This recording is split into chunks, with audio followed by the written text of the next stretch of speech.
CID police station case number 18/2025 সেই কেছৰ তদন্তৰ অগ্ৰগতিৰ বিষয়ে অলপ অৱগত কৰিব বিচাৰিছোঁ।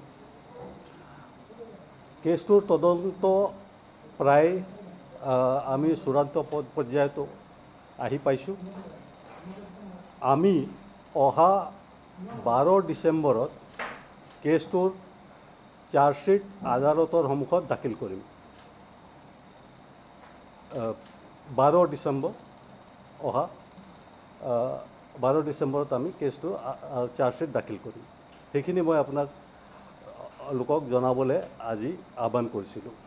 এই মুহূৰ্তত মই এইখিনিয়ে ক'ম যে তদন্ত আমাৰ প্ৰায় সম্পূৰ্ণ হোৱাৰ দিশত আৰু চাৰ্জশ্বিট আমি যিটো মই ইতিমধ্যে ক'লোঁ 12 ডিচেম্বৰত আমি আদালতত দাখিল কৰিম।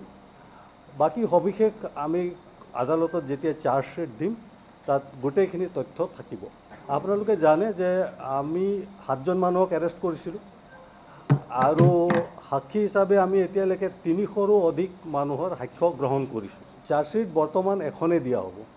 18/2025 কেছটোত চাৰ্জশ্বিট দাখিল কৰা হ'ব।